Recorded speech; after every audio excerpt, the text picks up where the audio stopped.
Conn Davis.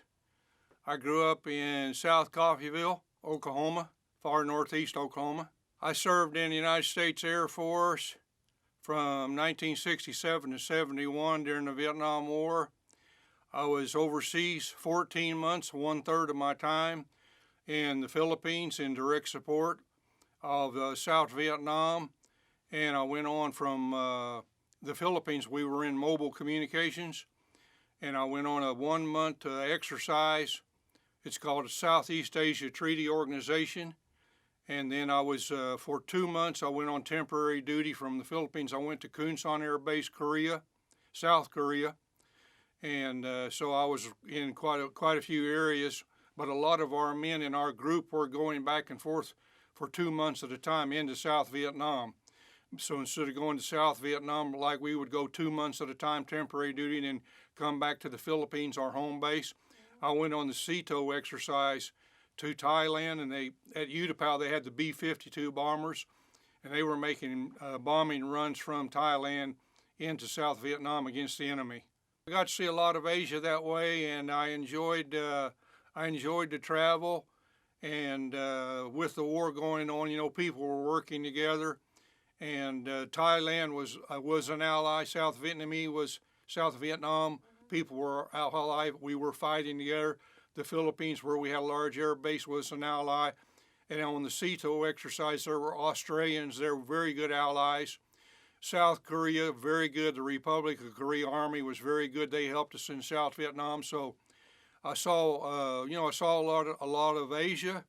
And then I got to see how we were working together during a very difficult time during the Vietnam War. Yeah, I was United States Air Force. I got sergeant, 3 stripes, sergeant.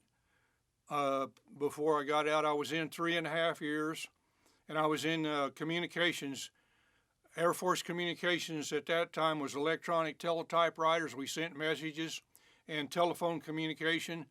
And then also I did courier service. I got what you'd call a commercial driver's license in the military. And in the Philippines for a while, I was hauling men back and forth across base for training. So I was driving kind of courier too, carrying messages and carrying men. But the basic communication at that time was electronic teletypewriter, where we communicated with other Air Force bases. Learn history. Be aware of all of the big wars that our great ancestors fought, World War I, World War II, and be aware of what happened to the Vietnam War. And of course today, be aware and know that we're over in the Middle East, in Iraq, Afghanistan, and that you cannot predict human behavior. You cannot predict where small wars might break out. And also be aware as they grow up, of course, they're living in a highly technical age, but still yet, more countries are getting nuclear weapons.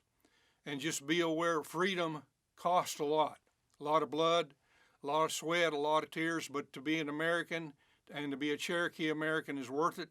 Enjoy all the freedom, but never, never, never take it for granted.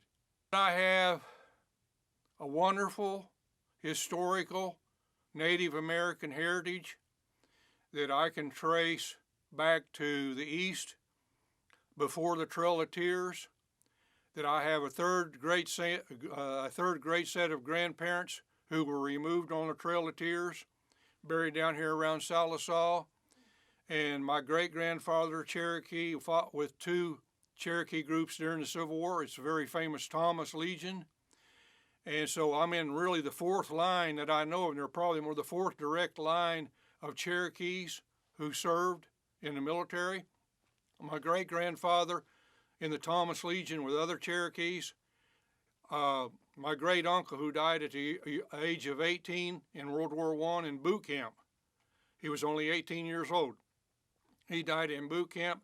And then my father, who was Cherokee, was in World War II. So all of that is very, very important to me, not only being a Cherokee, but knowing that I'm in a long line of men who served, who are willing to serve and put their lives on the line. And then being Cherokee just means it's a special feeling. I have a special feeling. I'm on my grandmother's Cherokee allotment. I have 30 acres, and a lot of that's my grandmother's Cherokee allotment, and there's probably a campground down in there.